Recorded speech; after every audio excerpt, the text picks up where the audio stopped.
And before we talk to our guest this morning, Jimmy Odienge, here is his story and, well, daring abroad.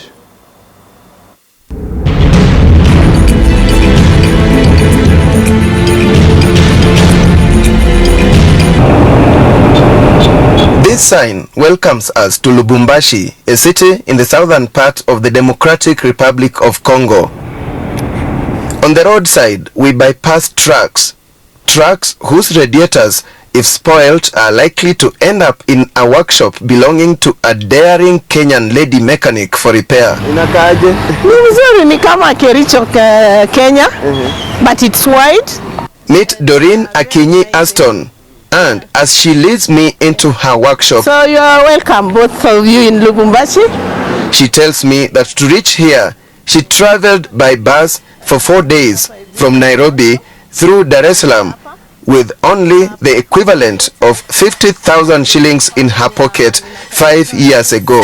We call them woods, but they are bonnets, they are equipment. The ADT trucks. Well, apologies, there are slight hitch there, and that's the wrong daring abroad that has aired, but all the same still gets the message across that these are Kenyans who have taken the initiative and gone and well, made their lives abroad. And joining me now is Jimmy Odienge, who has done the same. Thank you for joining us. Thank you very much. Okay, so we did see your story, but maybe just to get a little bit of a background of how this happened, Jimmy, you can first of all tell us where you grew up and how you initially, got the idea of thinking that you can go abroad and make a difference. I'm a Kenyan, born and raised in Kenya. I grew up in Isili, went to school in Jericho, and went to my secondary school in Mandera High School. And that is me. Okay. Then after that, I worked at the JKIA as a security officer. And after that, then I left. Okay. Now, before leaving, did you ever envisage yourself living abroad? It had always been my dream to go abroad because I saw how clamorous people who came from abroad were, how they were flashing out. And so I thought going up to them and you thought, I want this life. I thought this is what I want. And it was also cosmetic that it did not show me the real picture of what life was abroad. So I thought that if I went abroad, I saw some other people who left, and when just in a few years they came back, their lives had changed. I did not know exactly what they were doing overseas until I went there. Until you went there. All right, let's start first of all with your journey of actually going to the UK. Why did you settle on the UK? Why not the US, Australia, anywhere else? Why UK? First of all, the distance between Kenya and UK was quite close. It's an 8-hour flight. 8-hour flight. Second thing, at that time, US had a visa policy, which UK did not have. So I chose for the quicker option. Third one, the language. Oh, yeah. I could speak English, and most of the countries that you'd speak English and go to was Australia, Canada, and the US or the UK. The three of them needed visas. So my best preference would have been UK. Yeah, at that time, that must have been a while ago when you really didn't need a visa to go to the UK. They actually stamped it at the airport. That was 1992, to be precise. Okay. Yeah, you did not need a visa. You appear at the airport, tell them why you wanted to be there, and they chose to give you or refuse you entry. Okay. Yeah. Before we get to actually you now being in the UK, what impression did you have? You've talked about a glamorous life that you thought you'd have. What imagination did you have of yourself going to the UK? And the reason I ask this is because I know there are so many Kenyans who feel being in Kenya is literally their reason for being poor or for not making it in life. If only they got a chance to go abroad, they would make a difference. And maybe let's first of all start with your imagination of what you thought you'll find when you get to the UK. What I used to dream about UK is that because in Kiswahili we used to call it Maju. Still is Maju. It is still Maju, yeah. So the first thing that I never thought was that we would have just normal lifestyle, walk on the ground. So I thought people would be walking on the sky or something like that. Then I thought money was quite, in fact, the biggest thing is that I thought money was quite easy to come by. And that was the biggest thing that I really wanted. At least you will have some liquid cash. I would have some liquid cash quickly. I would come and do 1, 2, 3 quickly and change my lifestyle.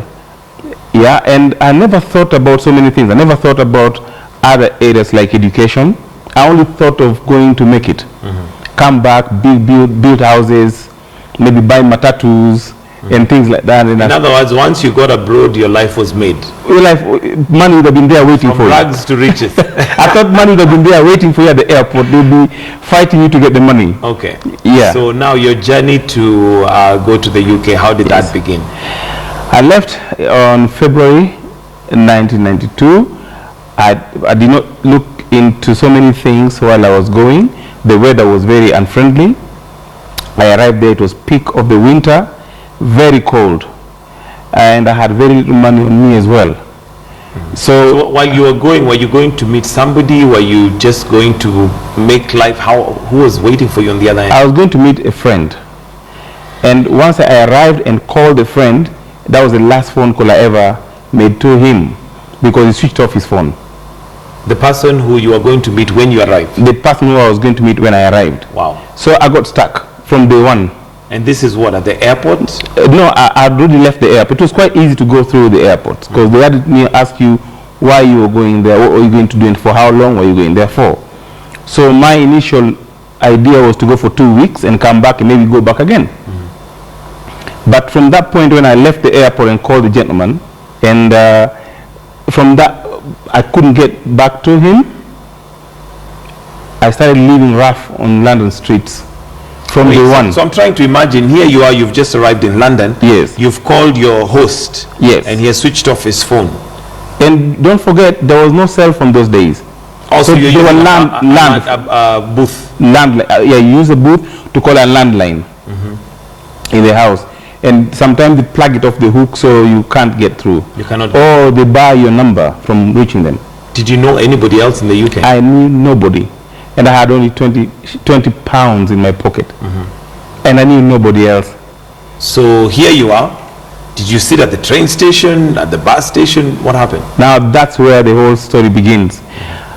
Got into the airport, I got into London, out of the airport, went into London, and I had already saw some pictures of people living rough.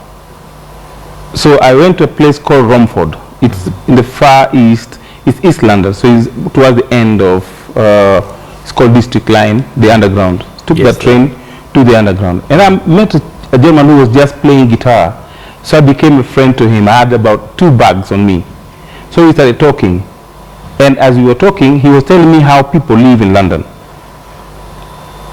My life began by the first night I was living on a bus from one end to the next end. So from Romford to the city, come off the bus, go to the next bus, back to Romford, like that. Because I would have to save that money, the 20 pounds I had in my pocket. So why were you getting into a bus and going to the city and back to Romford? That was on the nights. In the daytime it was fine because you could walk. And then don't forget that the weather is very cold. Yes. I come from a tropical country where it's very hot, and then you just landed into a very cold country. Also, for you're getting into the bus to move from place to place was purely just for shelter. For shelter. So I did that like 3 or 4 days, and then one day I just thought this is just too much. I've had it, so I'm going back.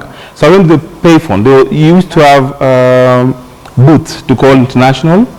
I went to the payphone to call my mother to tell her that I was coming home. And as I was still talking, a Kenyan lady who was sitting outside heard me talking Luo To your mom. to my mom, so she waited for me to come out. So when I came out, then she talked to me and found out why I do have to go back. I told her my story. So she took me in. I got a bit of some relief from that point.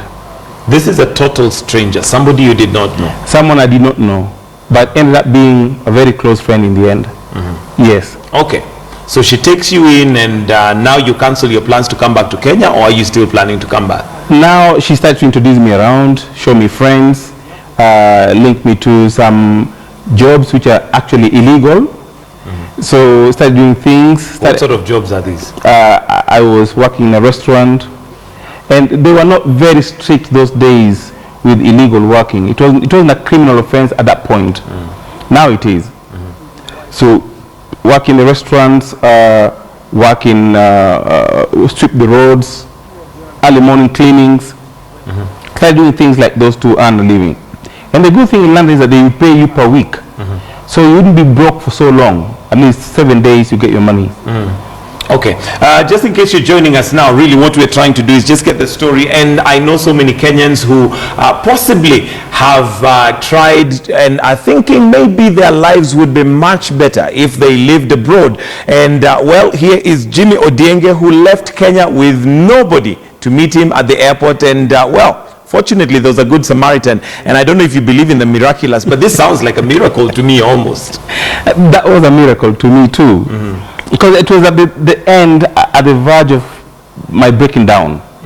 Then this good Samaritan comes up and helps me. So she took me in for like 3 months. I stayed there for 3 months, and after that I moved to another town. Okay. Now, one thing I'd like us to get clear from your story is how life is abroad. Because there's this picture that many people have that, you know, it's all rosy, it's easy to, you know, get jobs, it's easy to work. Was that the impression you got now when you got there? Finally, now at least you found somebody who can show you around. But were you now able to make the money that you were looking forward to make?